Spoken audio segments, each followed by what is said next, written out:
As senator judges, it is your obligation na dapat present ka sa mga proceedings. Hindi naman sakop ng trabaho ng Office of the Ombudsman na magpa-disqualify sa 2028.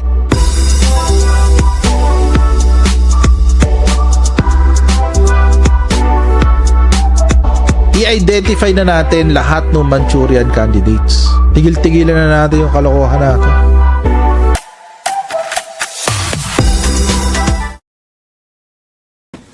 Okay, hindi ko alam kung ano nangyari pero nagtalon-talon na yung aking intro for today's video, guys. Oo. Ang weird. Hindi ko alam kung ano nangyari. Hindi ko alam kung gaano ako katagal nakatunganga dito, guys. Basta nag-lag siya, so hindi ko alam kung gaano na ako katagal nag-anganga dito. Pero kamusta kayong lahat? Oo, kamusta kayong lahat, guys? Good morning, good afternoon, good evening po sa inyong lahat, mga kababayan. At maraming pong salamat sa inyong patuloy na pagsuporta sa ating channel. Please don't forget to subscribe dito po sa ating Coach Jared Live YouTube channel. Pasensya na po at na-late tayo today. Supposed to start at 10:30 kaso wala eh. Ginabi tayo ng dating sa bahay. Wala na ako sa beach. Grabe. Wala na ako sa beach. wala talaga. Wala na yung relaxing environment ko. Balik na ako sa opisina. Ay, naku. But anyway. Bitin.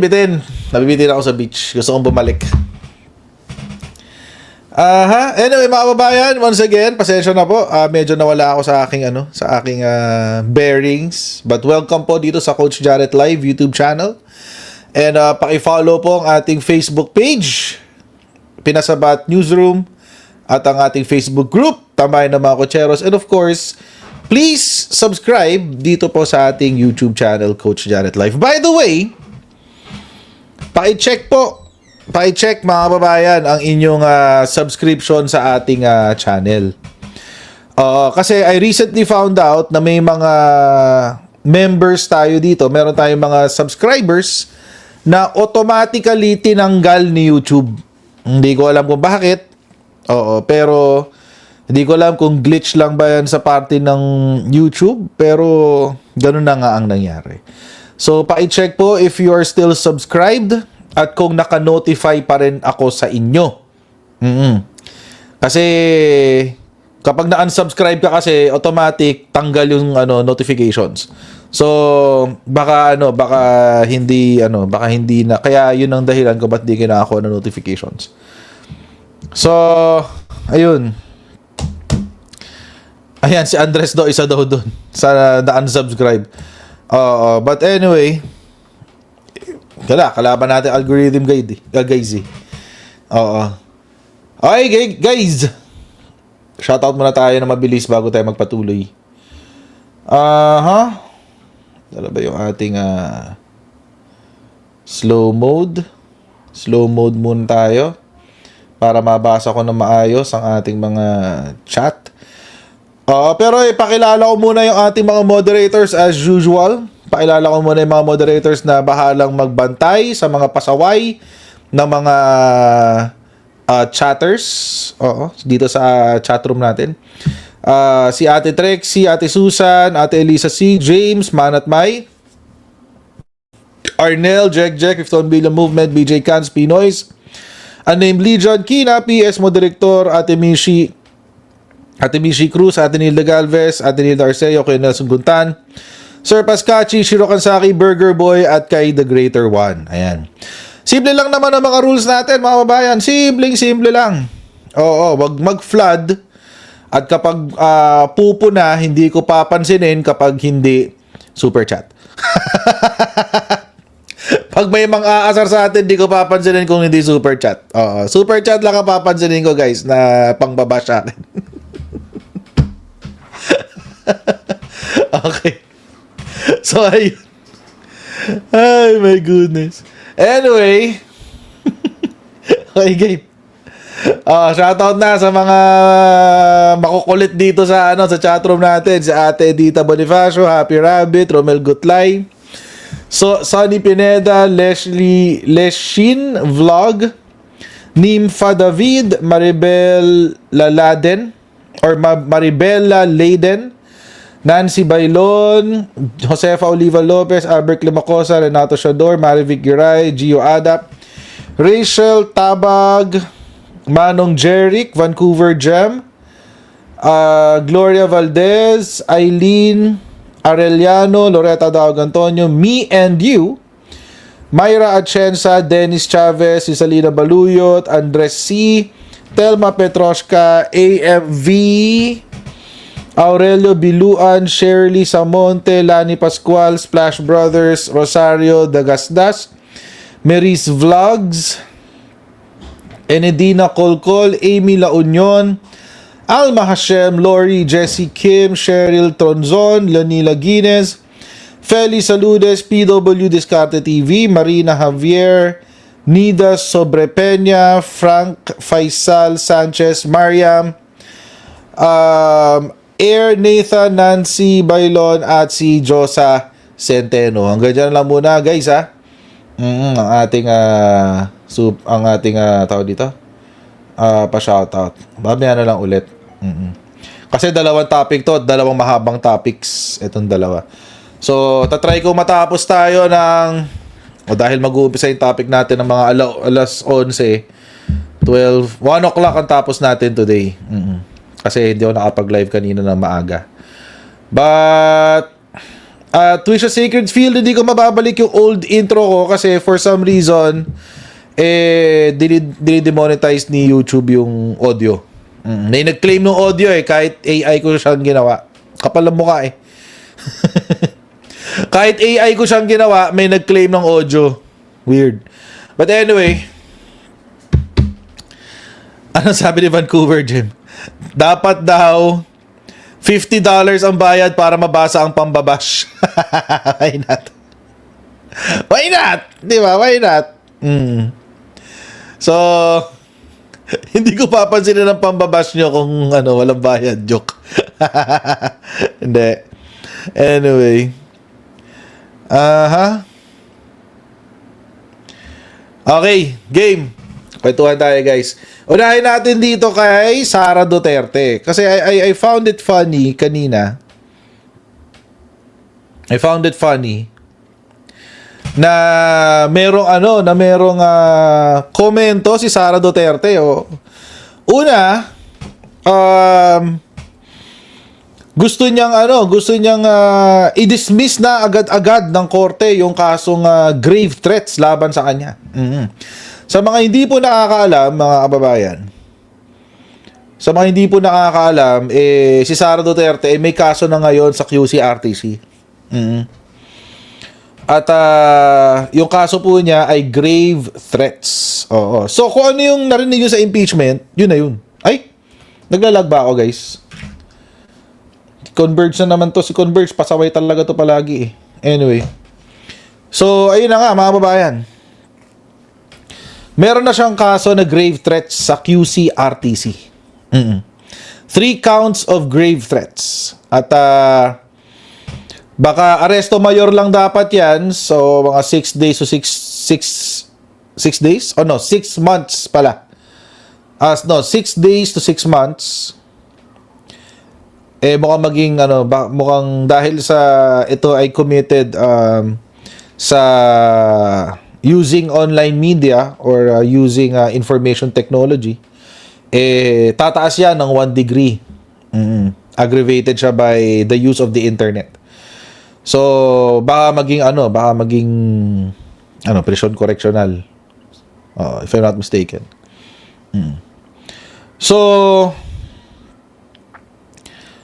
So meron na siyang tatlong counts ng grave threats. Kapareho ito nung sa impeachment. So kung ano yung pinag-usapan sa impeachment, yun din yung magiging dito. Yun din yung magiging magiging kapalit. Or counterpart niya sa criminal case. Tapos, mga kababayan, hindi lang yan pala, by the way. Ay, hindi, sige, doon muna tayo pumunta. So, dahil dyan mga kababayan, kahapon, nag-file na ng motion to quash si Sara Duterte. Ano ba yung motion to quash? Simply put, mga kababayan, actually, napag-usapan na natin ito kahapon. Simply put, ang motion to quash ay isang petisyon sa korte kung saan hinihiling mo sa korte na i-dismiss na agad yung kaso mo at hindi na dinggin pa. Maraming basis yan. One is double jeopardy, another is a lack of jurisdiction over the person, lack of jurisdiction over the territory. Marami yan. 7 yan if I'm not mistaken. 7 yan eh. So, yun ang gusto niya ngayon mangyari. Nag-file na siya ng kanilang motion to quash kahapon. Ayan, nag-file ng motion to quash ang kampo ni Vice President Sara Duterte para maibasura ang kasong grave threats na isinampa ng DOJ laban sa kanya sa QC-RTC. At nakuha na raw so most probably today nakuha na nila yung copy ng tawag dito nung petition for motion to quash. So eto, may tanong si Janet Tabas, posible ba malusaw? Depende sa korte. Depende sa court. Kung sasabihin ng court na walang ebidensya or sasabihin ng court na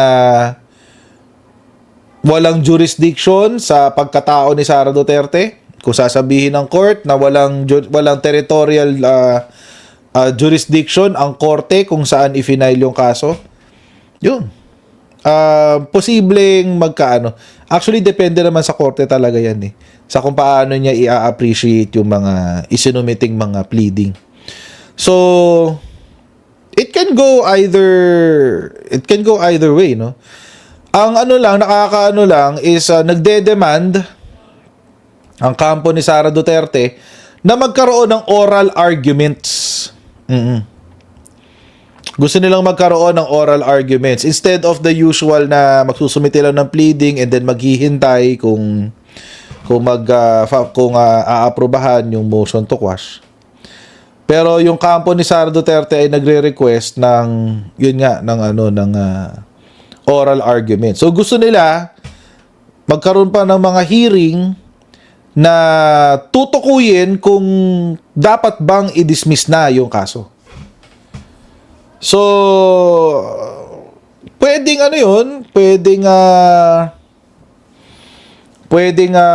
tawag dito, pwedeng magpatagal doon sa kaso.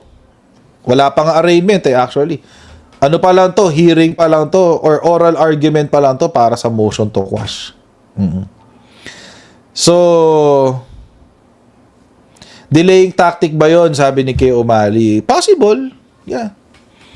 It's a possible delaying tactic. I think what they're delaying is really the issuance of the warrant of arrest. I think yun ang gusto nilang i-delay. Kasi mga kababayan, eto tingin ko lang I could be wrong. Pwede rin magkamali. Hula ko lang to, nagpapaka-Nostradamus lang ako ulit. Pero malabong mag-grant yung motion to quash eh. Bakit? Kasi for example, paano nila sasabihin na walang jurisdiction over the person? Kitang-kita naman sa ebidensya, which is the video of Sara Duterte issuing grave threats. Na si Sara Duterte talaga yung nandoon sa video, number 1. Pangalawa, yung grave threat ay sinabi mismo ni Sara Duterte. Siya mismo nagsabi. At lahat ng elemento ng tawag dito ng grave threats ay makikita mo dun sa video na yun. So, paano hindi magkakaroon ng jurisdiction ng korte doon sa kaso? At yung offense was committed within the territorial jurisdiction of Quezon City. Bakit? Sa batasan nangyari yung grave threat Sa batasan nangyari yung live stream. Oh. So, I mean, it's within the territorial jurisdiction of the QCRTC. So, hula ko lang to ha. Hindi naman sa nagmamagaling tayo sa mga abogado at sa judge ng QCRTC. I mean, they can decide however they want to. Pero, mukhang malabo. Mukhang malabo mag-grant yung motion to quash. Lalo na merong ebidensya na ganyang katibay. So, I would say good luck. Oo. But again, mga kababayan, ang gusto talagang mangyari dito ng, I think, personally, I think, ang gusto lang talagang mangyari dito ng kampo ni Sara is i-delay yung paglabas ng warrant of arrest. Kasi, ano yun malaking dagok yun sa imahe ni Sara Duterte. Hindi na kasi to impeachment na political ang basehan. Kapag kasi na-issuehan siya ng warrant of arrest, mga kababayan, magiging criminal na yung kanyang actions. Hindi na siya political. Kasi sa impeachment, although mabigat ang impeachment, but it is a sui generis proceeding which is political, legal and constitutional. Oo. So, mas mabigat siya, kumbaga. Mas mabigat kasi yung sa court. Kasi ang lilitisin na dito violation ng revised penal code. Mas mabigat kasi ang criminal case. Pero ano ba yun? Kapag ba na-convict ka sa grave threats, it is does it incur moral turpitude? Wait.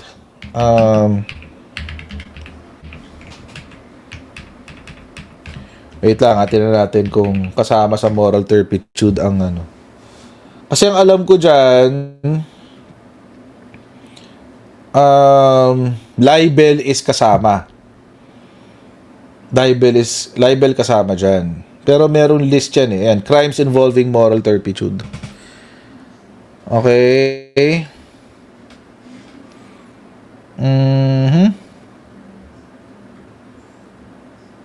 Ayan, wait. Ito daw. Crimes involving moral turpitude are crimes of seduction and concubinage, falsification of public document, embezzlement, forgery, robbery, swindling, okay, fraud. Kasama din libel dyan if I'm not mistaken Of course, yung iba pa, yung murder, syempre, yung mga malalang krimen. Kasama rin dyan.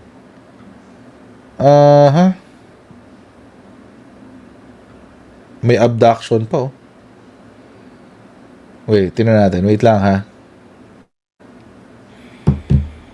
Pero parang hindi yata kasama ang grave threats dyan.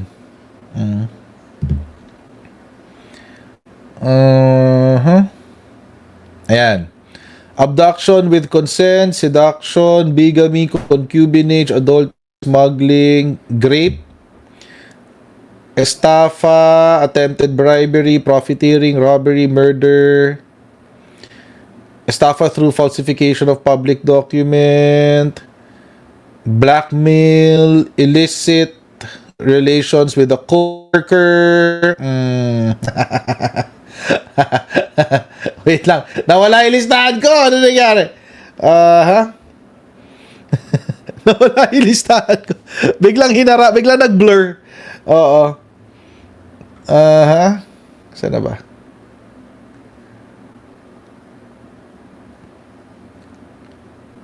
Domestic violence. Okay. Driving under the influence. Kasama rin. Ay, hindi. Ibang bansa pala to. Sorry.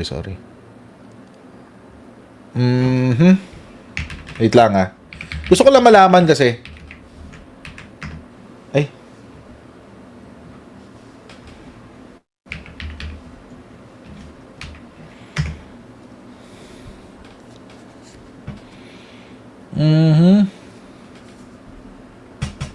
Ito. Sa Supreme Court tayo tumingin.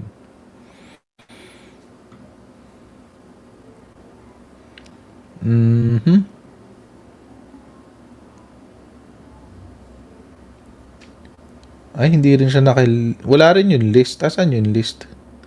Mas gusto ko kasi yung listahan para madali.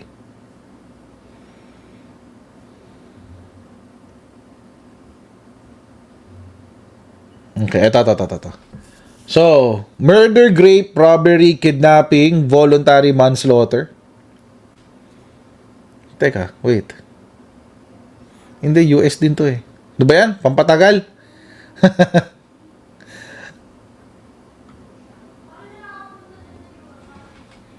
Wait. Last na lang guys ha. Ito. Ayun nga, embezzlement, forgery, robbery, swindling. Tapos meron nga yung rape, murder, etc. Libel kasama rin. Misconduct, public misconduct. Anyway, so yun. Marami. Pero hindi ko sure kung papasok yung grave threats dyan kasi parang wala pang jurisprudence yata tungkol doon. Nonetheless, mga babayan, ang gusto ngayon mangyari nga ni Sara Duterte, wag muna maglabas ng warrant. Wag na muna maglabas ng warrant ang RTC, QCRTC.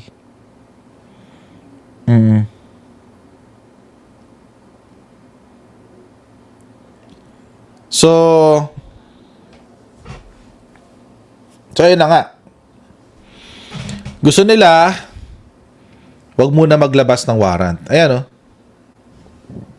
Kasi, meron pa raw silang motion to quash. Sabi, yung deferment of arrest warrant ay isa sa mga bagay na hiningi namin sa korte na huwag muna siyang mag-issue habang dinidinig pa itong usapin tungkol sa usaping ito nga tungkol sa jurisdiction. Yan. So, dahil nga may motion to quash pa sila, at kinu-question nila ang desisyon, ang kaso na inihain ng NBI laban kay Sara Duterte. Humihiling sila na wag muna mag-issue ng warrant of arrest.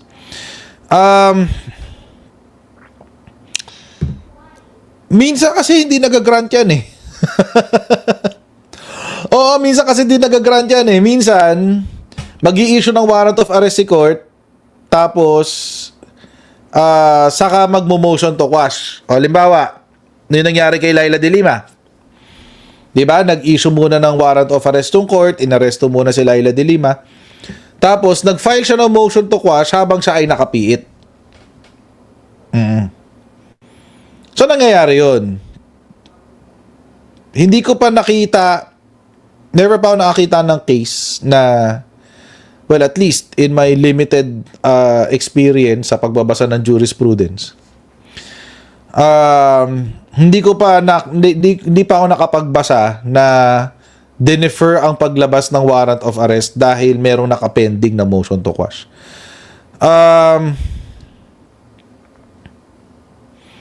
Wala pa ako nababasa. At least on my end. Baka yung mga ibang content creator may nabasa na. Pero ako, wala pa ako nababasa. Usually nga kasi yung motion to quash nangyayari yan kapag nasa custody of law na yung individual. Kasi kapag nasa custody of law, isabihin naka-detain na. Or kapag within the jurisdiction of the court na, or nasa na-surrender na sa korte yung warrant of arrest. So, it's weird. But let's see. Tignan natin. Hindi natin alam paano magro-rule dyan si judge. Oo, depende na kay judge yan kung papayagan. Pero ito, mga kababayan, medyo ikinagulat ko kanina. Ayan, yung grave threats, yung gustong ipagka-dismiss. Gusto nila gusto nila na oral arguments yung pag-dismiss doon sa i-oral arguments yung motion to quash. Oo. Usually pleading lang naman yan Pampatagal kasi yan yung oral argument, pampahaba ng proseso yan So, alam naman natin, di ba, pati yung mga abogado ni Sara sa impeachment, yan din ang strategy. To delay everything. Pabagalin ng pabagalin. Para hindi umabot sa punto na magkakaroon ng decision, di ba? So, yan ang gusto niya mangyari. Ang natawa ako, mga kababayan, dito, sa statement ng abogado ni Sara Duterte. And kung ito ang naging statement ng abogado ni Sara Duterte, malamang sa malamang, ito rin ang posisyon ng OVP. Sabi, if a sitting vice president may be indicted and prosecuted, then other incumbent officials or incumbent impeachable officers such as the Ombudsman, members of the Constitutional Commission, Supreme Court justices, and even the President may also be indicted and prosecuted.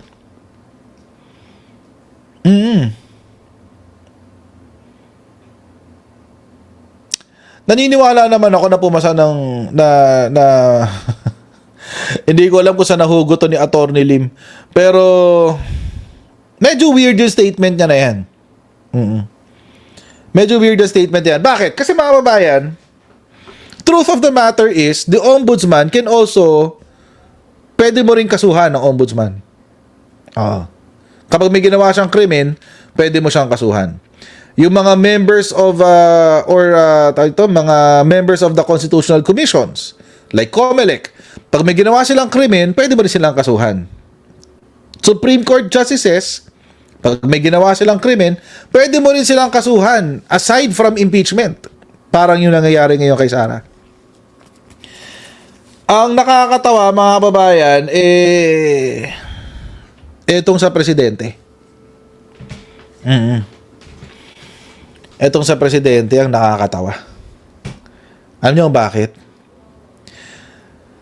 Kasi there is already a long-standing doctrine called the doctrine of the immunity, presidential immunity from suit. Tagal na yan. Ang presidente po ay immune from suit. Ibig sabihin, sa panahon ng kanyang panunungkulan, ay hindi mo siya pwedeng kasuhan. Kahit anong kaso, kahit lantaran pa ang kanyang graft and corruption, kahit lantaran pa ang kanyang plunder, hindi mo siya pwedeng kasuhan. Oo, hindi o. Pwede mo muna siyang i-impeach bago mo siya kasuhan. It is a long-standing legal doctrine. Kaya nga nagulat ako nung sinabi to ni Attorney Lim at nung sinusugan pa ng Office of the Vice President. Kasi mga babayan, abogado naman si Sara Duterte. Ba't hindi niya inawat yung kanyang abogado na magsalita ng ganito? Di ba?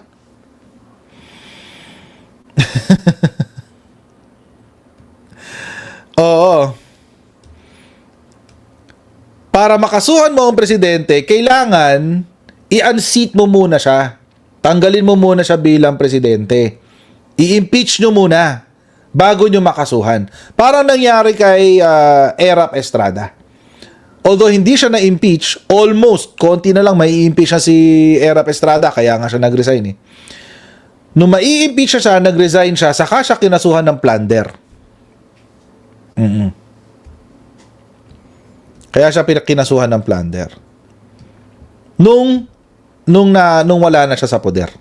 Oo. Pero mga kababayan, dito sa sitwasyon ni Sara Duterte, malabo pa sa sabaw ng pusit yan. Bakit? Kasi po, impeachable officer ang vice president, pero hindi siya katulad ng presidente. Kumbaga, isang guhit pa ang tatahakin mo bago ka maging presidente. Isang guhit. Naalala ko yan, mga kababayan, kasi ginamit na argumento ni Sara Duterte yan sa DOJ. Naalala nyo nung hinaras niya yung mga pulis na magdadala kay Fax Zulaika sa sa ospital? Di ba, itong si Sara Duterte, galit na galit. Oo. Gustong itaka si Zulaika Lopez. Inaway niya yung mga pulis, di ba? Kinasuhan siya ng PNP. At doon sa kaso ng PNP na yon, sumagot ang Sara Duterte. Sabi ng Sara Duterte, since the Vice President is the President in reserve, the DOJ or the prosecutor should dismiss this case by virtue of immunity. Ay, immunity! Oo. Dahil do President in reserve siya, the presidential immunity also applies to her. First time kong narinig yun, mga kababayan. First time kong narinig yun. Oo, na nag-a-apply sa Vice President ang presidential immunity. Pareho ba ang Vice President at ang President?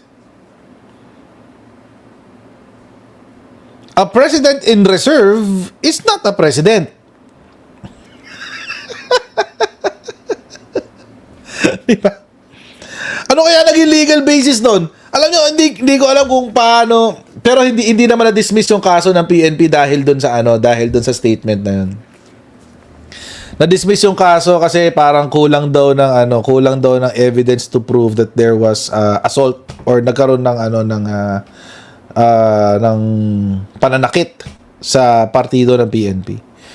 Oo. Pero yun ang isa sa mga argumento niya. Nagulat niya ako, nabasa ko yun, sabi ko, talaga? Lilipad kaya to? Kasi never pa ako nakakita ng Supreme Court. Wala pa ako nabasa na Supreme Court decision sa pag-aaral ko ng constitutional law. Wala pa ako nabasa na Supreme Court decision na nagsasabi na ang immunity from suit ay na-extend hanggang sa vice-presidente. Wala pa. Ang dami ko na nababasang kaso. Ni isa, wala pa ako nababasang kaso na ganun. Oo. Aba. Diyos ko. Dahil daw President in reserve siya, dapat applicable din daw sa kanya ang immunity from suit. Parang ganito rin yung pinanghuhugutan nitong statement na to na kung ako, vice-presidente, ay pwedeng kasuhan, dapat yung presidente rin pwedeng kasuhan. Wait. Ano legal basis nito? Alam niyo, yan ho ang problema sa mga DDS It's either nagmamanufacture sila, nag-iimbento sila ng legal basis, or pinapalabas nila na may legal basis ang isang bagay na wala namang desisyon ng Supreme Court. May batas ba na pinanghuhugutan itong statement na to? Na dapat ang presidente rin ay pwedeng makakasuhan. Yung iba pwede, ombudsman, constitutional commissions, members of the constitutional commissions, Supreme Court justices, ayan, pwedeng makasuhan talaga yan kapag may ginawa silang krimen. Pero ang presidente, hindi. Malinaw na ho ang decision dyan ng Korte Suprema. At sa yan, ayan, David versus Macapagal Arroyo. At saka De Lima versus Rodrigo Duterte. Dalawang jurisprudence yan. Ang sinabi, settled is the doctrine that the president, during his tenure of office or actual incumbency, may not be sued in any civil or criminal case, and there is no need to provide for it in the Constitution or law. Malinaw na ho yan. Kaya nga hindi ko alam kung saan hinugot ni Sara Duterte itong rational na to And the lawyer should have known better. Yung abogado niya should have known better. Malamang kay Sara Duterte nang galing yung idea na yan. Dapat hindi na niya sinama yan. Alam ko naman, trabaho ng abogado na ipagtanggol ang kanyang kliyente with zeal and fervor. Pero mga kababayan, huwag naman itolerate yung pagkakamali. Di ba, Atty. Lim? Dapat hindi mo tinolerate yan. Alam mo namang mali yan Dapat hindi ka na naglabas ng ganyang statement. Sir ba? Ano bang pangalan ni Atty. Lim? First name ni Atty. Lim. Sir ba siya? Wait. Oh, sir nga, Paul Lawrence Lim. Oh. Gets naman namin yun na gusto mo talaga ipagtanggol yung kliyente mo, pero sana wag na kung ganito. Dahil hindi pa po presidente yung kliyente nyo. Although kahit isang guhit na lang, presidente na siya, diferensya pa rin ho yung isang guhit na yun. Di ba? Diferensya pa rin yun, yung isang guhit na yun, kahit isang guhit lang yan. Oo. Hindi pa siya presidente. Siguro pag presidente na siya, pwede na mag-apply ito. Kung magiging presidente si Sara Duterte. Kaso, we don't even know if it will happen. Kaya nga ang sabi ng palasyo, laban sa kay Sara Duterte, nung naglabas ng statement na yan, ang sabi,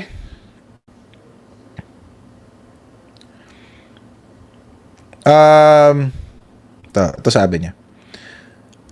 Palace Press Officer Claire Castro criticized Duterte camp's argument, describing it is another threat against the president. She also called on Duterte and her legal team to end the infamous culture for which they are known. Oh, kilalang ang no? Ang mga Duterte sa pagbabanta. Kilala sa pagpatay, kilala din sa pagbanta. Are they issuing another threat? It appears to be the same narrative. However, we must remember that no one is above the law. Anyone who violates the law or abuses their authority must face the consequences of their actions. Hindi lang ho yan ang batikos ngayon kay Sara Duterte, kasi recently binatikos din siya ng prosecutors ng impeachment. Prosekusyon ng umano'y selective attendance ni Vice President Sara Duterte sa pagtugon sa kinakaharap na reklamo ng kanyang pamilya. Yan ay matapos samahan ng bise ang kanyang kapatid na si Congressman Paulo Duterte sa pagdinig sa kasong grave threats. At live mula sa Batasang Pambansa, may Express report si Mobile Journal Amy Atienza. Amy, ano ba ang sabi ng prosekusyon? Ruth, napataas nga ng kilay ang prosekusyon matapos samahan ni Vice President Sara Duterte ang kanyang kapatid na si Congressman Paulo Duterte sa pagdinig para sa kaso nitong grave threats. Kung babalikan natin, Ruth, sa nakalipas na 15 araw ng impeachment trial, ni minsan ay hindi nakadalo dyan si VP Sara. Isa rin sa kinahaharapan na article of impeachment ng bise ay ang grave threats kaugnay ng kanya umanong pagbabanta sa buhay ni Pangulong Bongbong Marcos at ng kanyang pamilya. Pero kahapon nga nang samahan pa ni VP Sara ang kanyang kapatid sa korte sa kaparehong reklamo, ay narito ang naging pahayag ng prosekusyon. Meron po nga selective attendance yung po nga pangalang Pangulo, no? Pero I think the more important proceeding for her would be her own grave threats proceeding at the Senate Impeachment Court. The obligation that she need to perform by facing the charges hurled against her. Yung obligasyon niya naman sa taong bayan.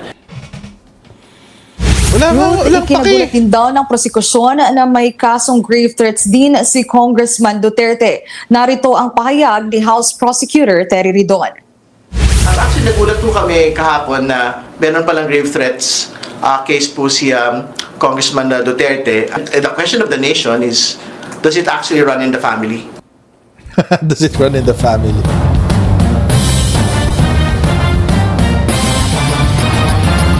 Actually, mukhang it does. Yan po ang Express report ni Mukhang ganun na nga. Mukhang ganun. Mukhang ganun talaga ang pamilyang Duterte. Oo, bayulente, magnanakaw. Mukhang nasa genes nila eh. Oo. Syempre, dugo pa rin naman ni Digong yan. Alam naman natin si Digong. Napakawalang yan ng matandang yun. Buhay pa yun. Sinusulog na sa kaluluwaan at sinusulog na sa impyerno kaluluwa nun eh. Imagine, naka-advance siya sa impyerno. Di ba? Si Rodrigo Duterte, naka-advance siya sa impyerno. Oo, buhay pa. Sinusulog na ang kaluluwa. Pero ayoko muna siyang mamatay, mga kababayan. Oo, ulitin ko mga ka-DDS na nakikinig sa atin. Oo. Ayoko muna mamatay si Digong. Mas gusto ko na dito siya sa mundong ibabaw na mahirapan. No joke. Gusto ko makulong siya.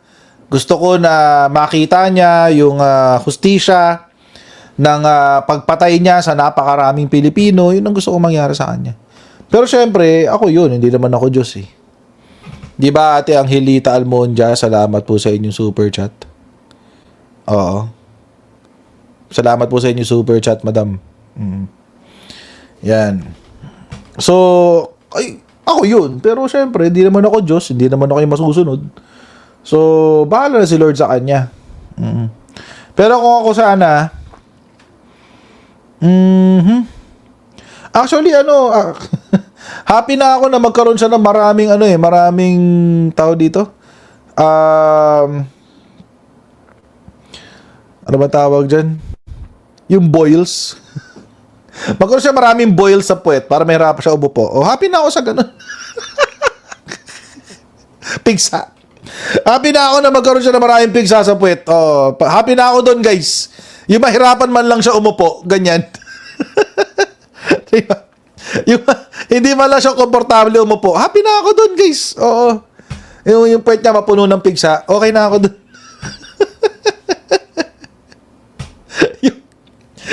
Diba? Yung hindi siya komportable makakadumi, hindi siya komportable makakaupo, di ba? Happy na ako doon, guys. Tapos habang nakakulong. Ayoko talaga siya mamatay, guys. Promise. Ayoko mamatay si Digong. Gusto ko humaba ang buhay niya, pero punong-puno ng pigsa yung puwet niya. Para hindi siya komportable umupo. Anyway. So, yun. Kahit sakit sa ipin lang. Actually, pwede rin. Kahit sakit sa ipin lang, pwede na rin yan. Ang hirap nun. Ang hirap nun meron kang masakit sa ngipin. Talagang di ka makakagalaw. Oo. Di ba? Sakit lagi ng ulo mo. Pag masakit ngipin mo, hirap nguya, hirap kumain. Di ba? Actually, okay na rin yun. Kahit masakit ang ngipin niya forever, okay na rin yun. Okay na rin yun, guys. Okay na rin yun para sa akin. Masakit ang ngipin niya forever. Ayoko siyang mamatay. Ayoko siyang magkaroon ng cancer. Ayoko siyang magkaroon ng malalang sakit. No. Gusto ko lang masakit ang ngipin niya forever.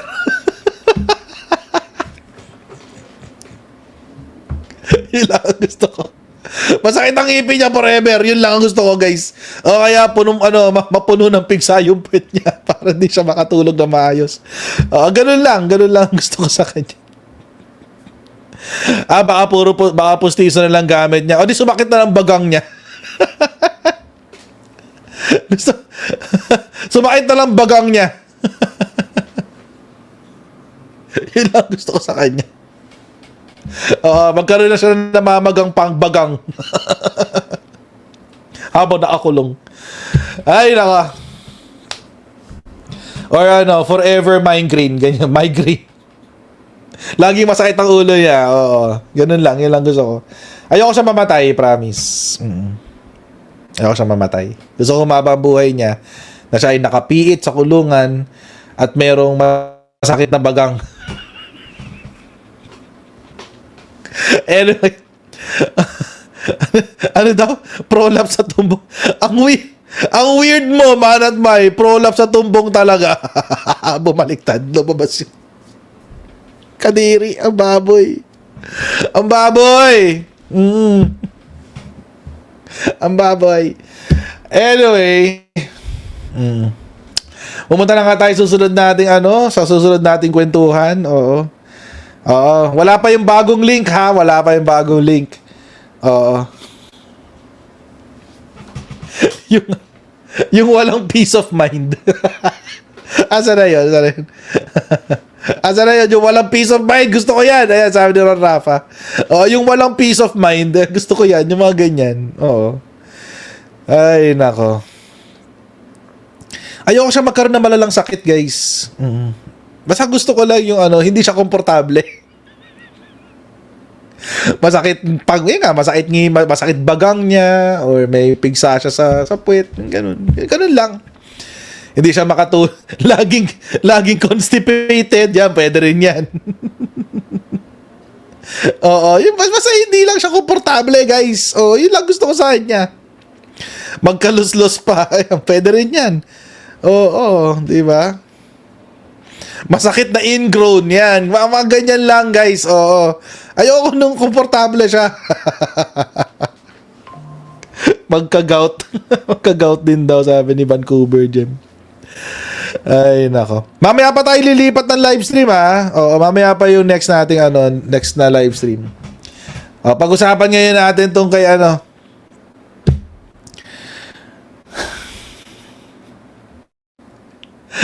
You're so cruel.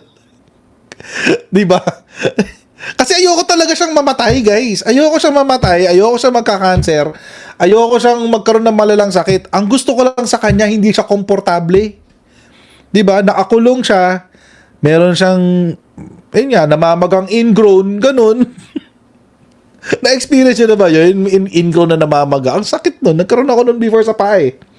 Hindi maganda yung hindi maganda yung linis ng ingrown. Diyos ko, sakit. Men, hindi makalakad. Diba? Ang hirap, men. Wala kang magawang trabaho. Diyos ko.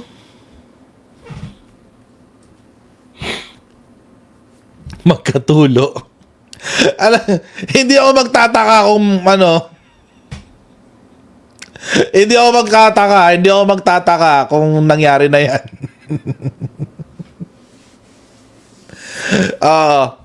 Hindi ako magtataka kung nagkaroon na siya niyan. Kung nagkaroon naman ng balita na meron siya noon before, hindi ako magtataka.